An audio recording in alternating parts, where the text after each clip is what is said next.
As of this Sunday, on the Leviticus series concludes. And this is a 23rd sermon. And it's amazing how you have followed me. And it's a very difficult chapter, but you've come together to this point. And many people say it was very graceful. Many people were anticipating this, and I am really happy and blessed to be able to do this. And once I return, we will do the series in Mark. So if you can read the book of Mark, I would appreciate it. The appearance of our lives change dramatically or completely depending on the relationships that we have. Things that can be done naturally between a husband and wife cannot be done with a relationship with friends. Things that can be expected and demanded from family members cannot be demanded from acquaintances. Things that can be done naturally between men can be awkward between men and women, other women, because the relationship is different. And there are things that you can naturally request from the relationship. But the word that expresses the relationship between God and us is called the covenant relationship. We are in a covenant relationship with God. And to understand the covenant relationship with God, we must know three things. First, it is the event between God and Adam.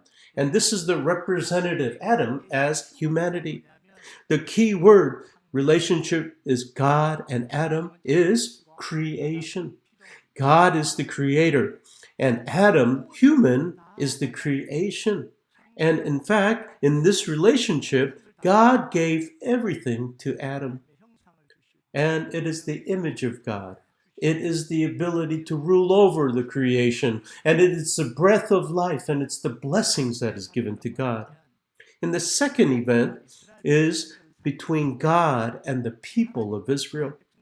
And the relationship between God and Israel, and the key word is, it is actually Exodus. It says, I am your God who brought you out of Egypt, out of the land of slavery.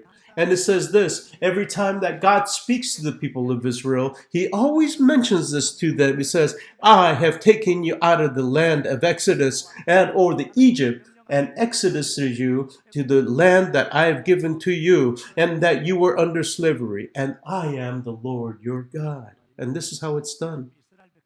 And what this really means, and this is a tremendous act of freedom, from slavery to freedom, that to actually the freedom from being in bondage. And in this freedom that God has used everything. It is given manna, it is given food, it is given water. Everything that God can do has done for the people of Israel so they could have this freedom. The third, it is the relationship between God and us. It is us. And what is the key word here? It is the cross.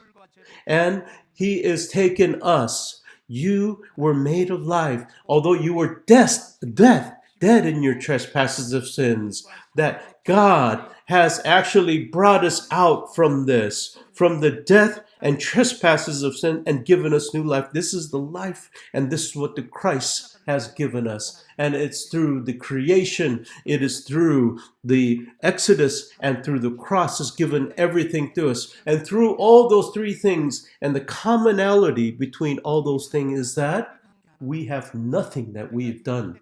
And we have nothing that we have worked for this. In fact, we have not received it because we deserve it. But what was it? That everything was given because of the love of God. And that's what given us this.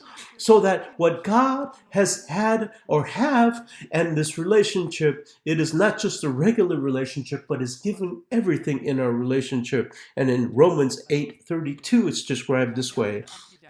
He who did not spare his own son, but gave him up for us, how will he not also with him graciously give us all things? And this is the most, and depicts the relationships that we have. And he has given his only son for us. And so why would he spare anything? He's given us everything. And this is this love for us. And this is the love of God that he's given us. And that is why that there's nothing that we can compare this in this world. It is a very specific relationship. It is the most gracious love. It is the most greatest love. And this is the covenant between us and God. And all the word that God has given us. And how do we interpret this? And how can we accept this? It is that we need to understand that this is a relationship.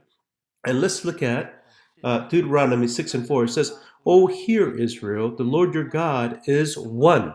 You shall love your God with all your heart, all your soul, and with all your might." And how does God give this kind of a commitment? Because it is a relationship between covenant. I can't tell you this. Can you give me all your heart and give me everything and love me? This is something that people would think I'm very strange, is because we don't have a covenant relationship. But God, in the covenant relationship, that God can say this, and this is natural, and this is obvious that this could happen. But what God is seeking from us is looking for the maximum, the best love from us. And for God, He wants an exclusive relationship with us. And there's nobody that can get inside this relationship. And if two people love one another, what is something that they hate? When somebody comes in, right, to that relation. Why are you here? And what God hates the most is something else in this relationship with God and us. And this is idols. And it actually interrupts the relationship. And it is not some symbolic thing. It is not some things that symbolic things, but it is a relationship disturbing things. And these are idols in our lives. And so why would God give this demand? Is He trying to make us a slave? Just look at me.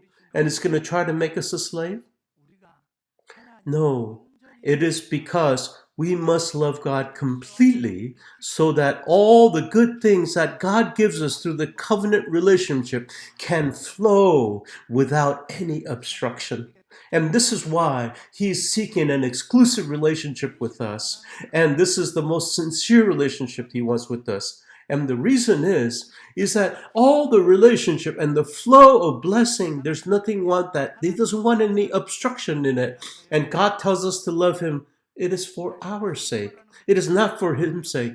And we says, obey the word. It is for our sake. It says, you follow my commandments. Who is it for? It is for our sakes. You know why? Because God, and He doesn't need anything from us. In fact, He is satisfied by Himself. And many people and many parents say this once in a while. I'm doing this thing for you. Why aren't you doing it? And there is a little bit of a lie or hint of a lie in that. You know, it is actually benefit to the parents as well. And they say it doesn't benefit them. They talk as though it doesn't benefit them at all. And that's the heart. But God is not that way.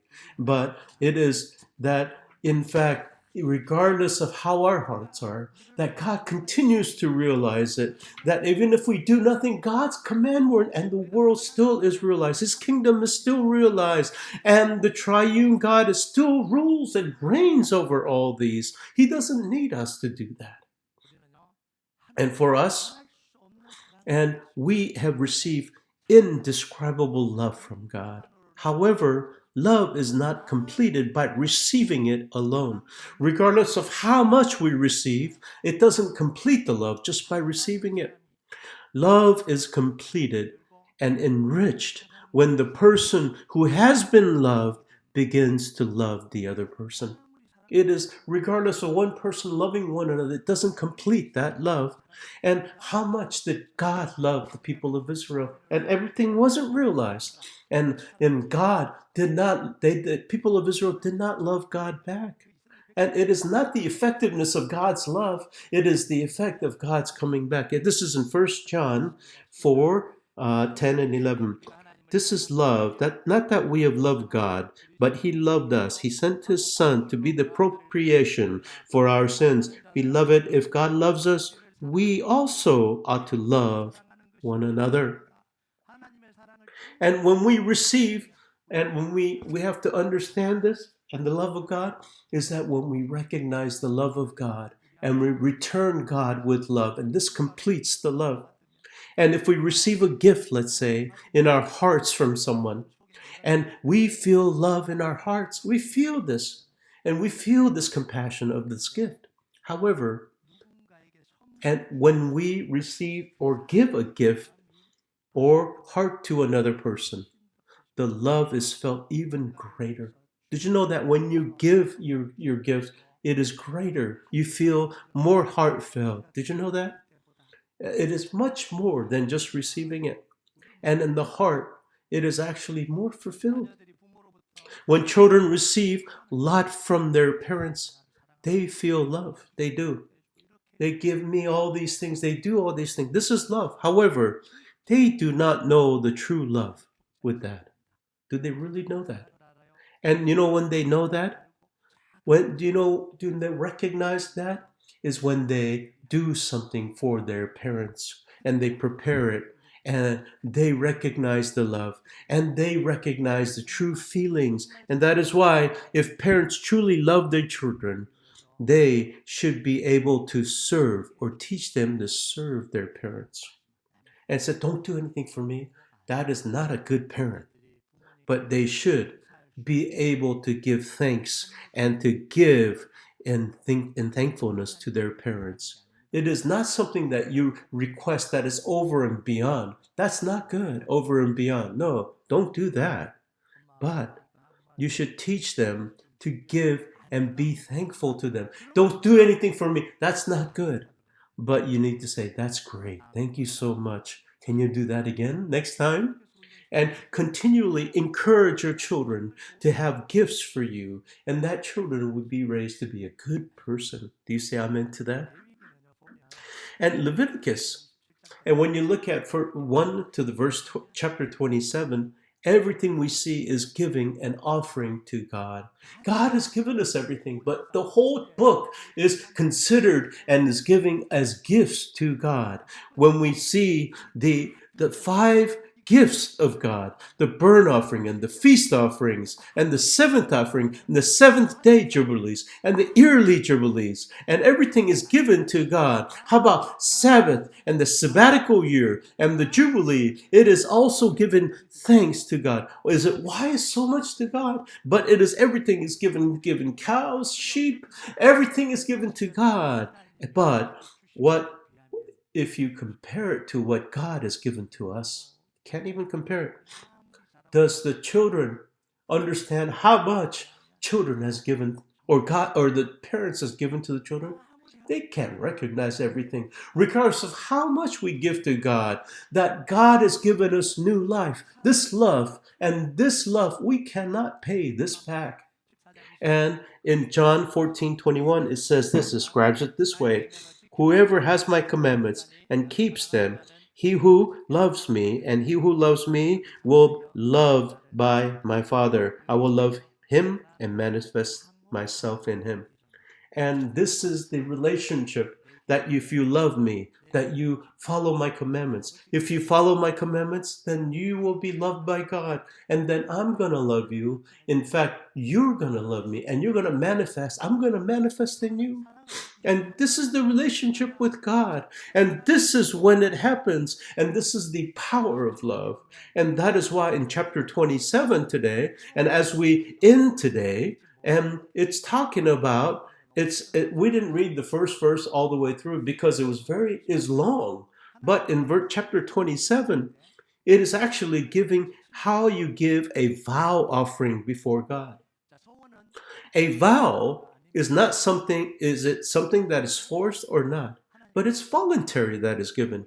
That we are so thankful and we say, I'm vowing this in the expression of love, and in thanksgiving, I'm giving this. And so if you're going to do that, God is saying, follow these principles to do them. First, here's a summary. That the firstborn is livestock belonging to God. This includes the first fruits. These are the first things that come out from the things that you rule over, so that everything belongs to God, it says. And this is in the relationship with God, in the covenant relationship with God. If you don't really have this relationship, you cannot understand. Why would I give my firstborn or first fruits to God? And why would I do that? Why would God take away everything for me? And this is something that is emphasized. If you don't know the relationship, then you can't do this. However, if you understand this, then you know the first meaning. And to understand this, what we have to know is that we must understand the Exodus.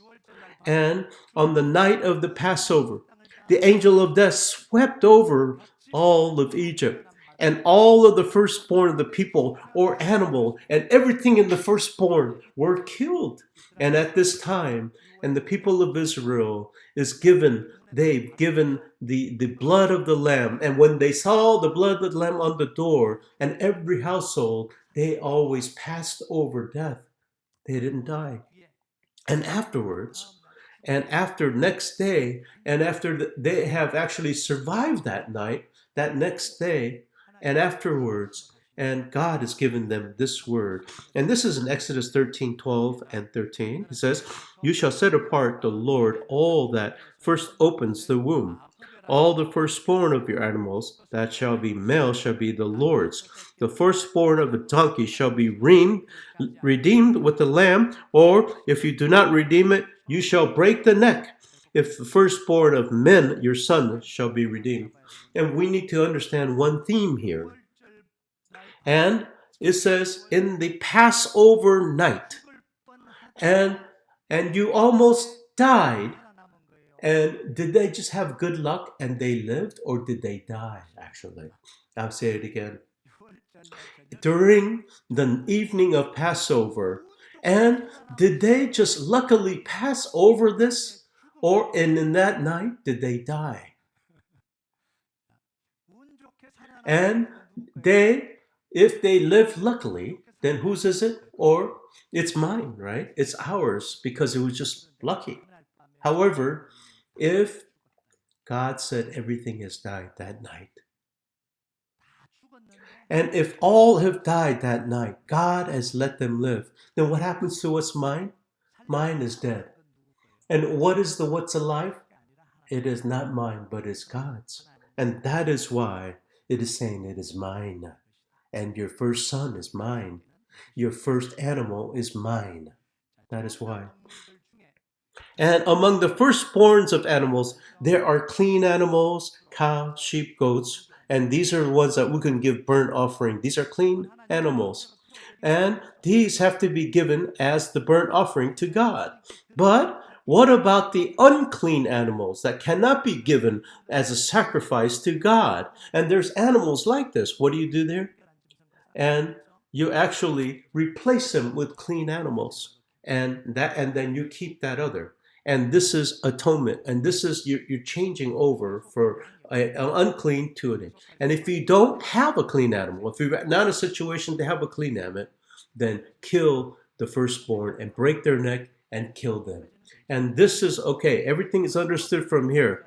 So you can give animals and kill them and do these things to an animal. But what about a person?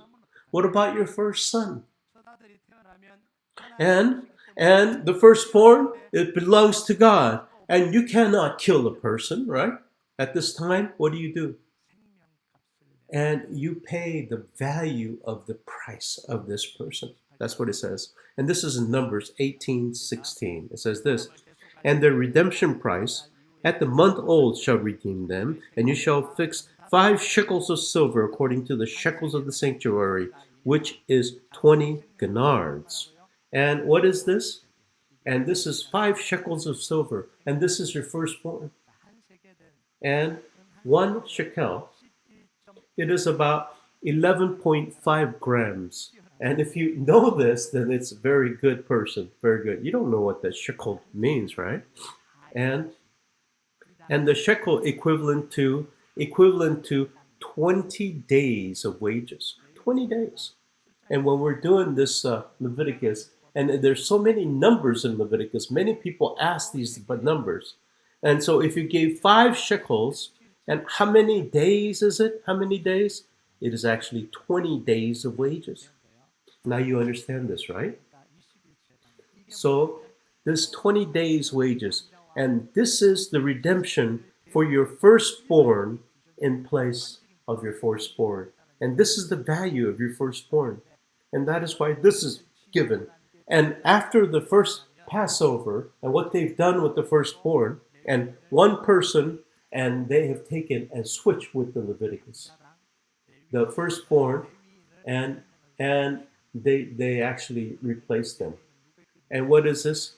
And this Levitican, it is actually given to God. And what about the things that you're short? And you make it with money, with silver, and you've given this 5 shekels. So let's look at this. This is Numbers 3:45-47. Take the Levites instead of the firstborn among the people of Israel, and the cattle of the Levite instead of their cattle. The Levite shall be mine, I am the Lord. As the redemption price for the 273 of the firstborn of the people of Israel, over above the number of the male Levites, you shall take 5 shekels per head, and take according to the shekels of the sanctuary, the shekels of 20 genars. And when they've taken the entire people of Israel, and how many firstborn sons are in any family? There's only one, right? And you take this, and then all the people of Leviticus or Levites, it doesn't meet, right? There's 273 more. So you can't replace them with Levites. So then for each person that you cannot do, you give 5 shekels of silver, and you give more shekels, and then everything gets cleared here. And that is why for the Levites, it is actually the firstborn of Levi or the Israel. And there is a lot of expressions that they're the firstborn of Israel. And second, the offerings that are made to God, making a vow before something rather than the firstborn. And I'm sure, let's look at verse 26 today. I think it's going to make some sense today. But a firstborn of animals, which as the firstborn belongs to the Lord, no man shall dedicate, whether ox or sheep. It is the Lord's. And so, the firstborn animals is whose? And this has always been God's. This has always been the Lord's. And if somebody says, I am so thankful, Lord, this firstborn animal, and I'm going to give you this as the Thanksgiving offering. You cannot say this, right? It doesn't make any sense. It says you cannot do that because it's already God's. The firstborn is already God's. So if you want to be thankful, it says take another sheep or another thing, another ox or sheep. That's what this means in the verse. So what about tithe? And this is something that obviously has to be given. However, when you're taking the money that you have to give in tithe, but if you help others with that money, is that something that makes sense? How about a Thanksgiving offering? You're giving it because you're thankful to God. And because you're thankful, and so you're giving this, and you're giving to the others, and you pay half here, you pay the half there. Is that something that you do a party with the half? And let's say you have a party with the other. Does that make sense or not? It does not make sense. And that is why that you cannot replace or do more and not give God something and do the others. Cannot do that. And that is why you give the burnt offering solely to God. And if you're thankful, you give a peace offering to God and in thankfulness. And these are all separate. So what is this comparative to us? It says that when you're giving an offering today, don't mix it up. You must give tithe to God and don't mix it up with them. And even if a Thanksgiving thing happened, then set aside another offering for Thanksgiving. So we're going to a mission field, let's say, and you have a heart for missions. You want to give an offering for an offering. So you want to take a portion of your tithing and you want to give it to the mission fund. And you can give mission fund, you could give tithe, and you could give everything, right? But what are you giving to God? There's nothing that has changed. It is the same amount in total, regardless of the Thanksgiving offering or this. And God is saying, do not do this. Don't mess it up. Third, if you want to exchange something that you want to do and going to this God for God for something else, then what you need to do is add 1/5 of the value added to that. And this is in verse 27 today. It says, and if an unclean animal that you shall buy back in the valuation and add 1/5 to it, or if not redeemed, it shall be sold at that valuation. And what you want to give something to God, and your heart has changed, and you want to give something else to God. And so I'm going to give you something else. And what are you supposed to do? Take 1/5 of that value and add it or change it, or sell it, and then give it to the Lord. And when you look at Acts 5, we see Ananias and Sapphira. And in fact, it was an early church, and many people were selling their property and giving to the church, and people were selling their lots and giving to the church. And Ananias and Sapphira, what they did was they were moved, and they said that they're going to sell their land and give it to the church. And they told this, and they made a vow to give this to the Lord. But after they sold it, they changed their mind. And when you look at the rules of this Leviticus, what are they supposed to do? If they want to do something else, they need to add 1/5 more and give it to the Lord, right? But what did Ananias and Sapphira do? That they have taken everything, they've taken a portion out and given what was left. And that is why the Lord wasn't happy with them. And that is why this is part of the Leviticus rules. It is not something that just happened out of things. It is within the Leviticus rules that they did not keep. And there are things in the offering to God that you can exchange, but there are things that you cannot. Let's look at verse 28 and 29. But no one devoted things to a man devotes to the Lord, for anything that he has, whether man or beast, or his innocent fields, shall be sold, redeemed. Every devoted thing most holy to the Lord. No one devoted, who is devoted to destruction, for mankind shall be ransomed, for he is to be put to death. So, if you are giving to this, these are things that you have to give completely to the Lord. If this is things that you cannot exchange, you cannot add these things. You cannot even add 1 over. And this is in Numbers 18:17 or 16. All the redemption price at the old shall be redeemed and shall be fixed. Or here it is. The firstborn of the cow, firstborn of the sheep, firstborn of the goat shall not be redeemed. They shall be holy. You shall sprinkle their blood after the burnt offering and the offering is pleasing to them. So everything that you have actually given to the Lord, you cannot change that and then use this as the aroma to the Lord. If you change this, the Lord says, don't change this. What happens if you change it? And you give both of it. So it's better not to give. You have to give both of it. And this is actually in 9 and 10. It says, if vowed, and if an animal that be offered as the offering to the Lord, all of it's given to the Lord's holy. He shall not exchange it or make substitute for it, good or bad or good. He is not substitute for one to the other animal, but both. Then both it shall be substituted, shall be holy. So what does it says? That you need to give everything to the Lord. You need to give both if you do that. And when you look at in Achan, the incidents of Achan, they hid the silver and the treasures that they have done. And so these were things that's supposed to be completely given, but Achan took it away and he hid them. And what happened to Achan and his family? And he became something that was completely given as well. And that is why what he is given and himself was given. And this is why Achan and his family were killed. And these are following the principles laid out in the book of Leviticus. And the last fourth, it says the 10th belonged to the Lord. And this is in verse 30 and 32. It says this. It says, every tithe in the land, whether it's seed of the land or the fruits in the trees, the Lord is holy to the Lord.